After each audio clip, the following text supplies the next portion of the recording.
আচ্ছা, পুরাতনটা যেভাবে তুমি ডিলিট করবা সেটা হচ্ছে যে এই যে আমরা এখান থেকে চলে যাচ্ছি কোথাও অল প্রোগ্রামে না, এখান থেকে চলে যাব মাইক্রোসফট অফিসে, এরপরে ওয়ার্ডে, ঠিক আছে? এই ওয়ার্ডে যাওয়ার পরে আমরা যে কাজটি এখন করব সেটা হচ্ছে যে আমরা সেভ আসের একটা কাজ শিখছিলাম, মনে আছে?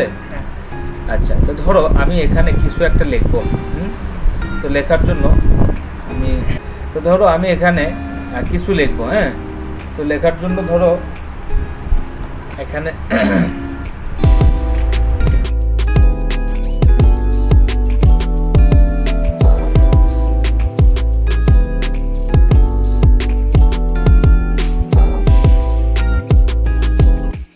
পরে ধরো আমি এটাকে একটু বড় করে নিলাম। আচ্ছা, তো বড় করে নেওয়ার পরে এখানে আরও কিছু আমি লিখলাম, ঠিক আছে? কথা আমি অনেক কিছু লিখে ফেলছি, ধরো এক পিস পুরোটাই লিখে ফেললাম। তো লেখার পরে এই যে এখানে যে লেখাটা দেখতে পাচ্ছ, এই লেখার পরে আমি কিন্তু এই ফাইলটা সেভ করব, তাই কি না? তাহলে সেভটা কোথা থেকে করব? অফিস বাটনে যাব, এখান থেকে এই যে হ্যাঁ সেভে গিয়ে আমরা কিন্তু সেভ করে রাখবো যে কোনো ফোল্ডারে, ঠিক আছে? ফোল্ডারের নামটা শুধু আমরা লিখে রাখবো। হ্যাঁ, তো ধরো আমি এখানে ডকুমেন্টে আছি যেহেতু, তাহলে ডকুমেন্টে আমি একটা নাম দিয়ে রেখে রাখলাম। তো ধরো আমি এখানে লিখলাম ধুন্ধর কম্পিউটার, আমি ধুন্ধর স্কুল লিখে সেভ করে দিলাম, ঠিক আছে? আচ্ছা, এটা সেভ করার পরে তো আমি এটার থেকে বের হয়ে আসছি। বের হয়ে আসার পরে আবার নতুন করে আমি ঢুকবো। ধরো এখান থেকে আমি আবার নতুন করে ওয়ার্ড ফাইল নিলাম, নেওয়ার পরে এখান থেকে ওপেন করলাম, ঠিক আছে? আচ্ছা, তো ওপেন কোনটা করবো? Dhundhar computer training school.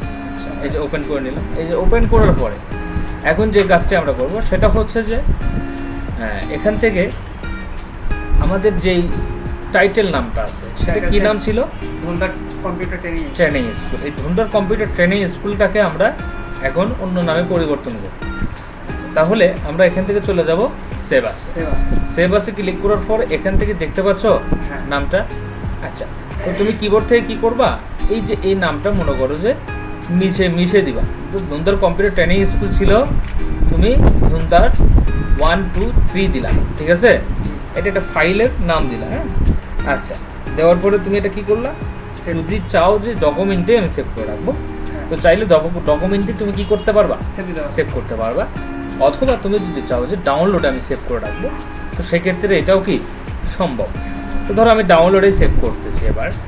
আচ্ছা, তাহলে আমি এখানে সেভ করে দিলাম। তার মানে আমি আমার ফাইলটাকেও আমি চেঞ্জ করে অন্য কোনো ফোল্ডারে রাখলাম, এবং আমার ফাইলের যেই টাইটেল নামটা ছিল সেটাকেও আমি চেঞ্জ করে হস্তান্তর করলাম, ঠিক আছে? নির্বাচন করলাম। হ্যাঁ, এখন আসো, তোমার আগের ফাইলের নামটা কি ছিল? Dhundhar computer training school. তাহলে তুমি যদি এখন এই ধুন্ধর কম্পিউটার ট্রেনিং স্কুল আগের যেটা, ওটা তাহলে সাবেক হয়ে থাকলো না, মানে ওইটা তো হয়েই থাকলো। তাকে এখন যেটা নতুন করে করছি এত ডিলিট করবো না, কিন্তু আগেরটাকে আমি যদি ডিলিট করতে চাই তাহলে আমি কি করতে পারি?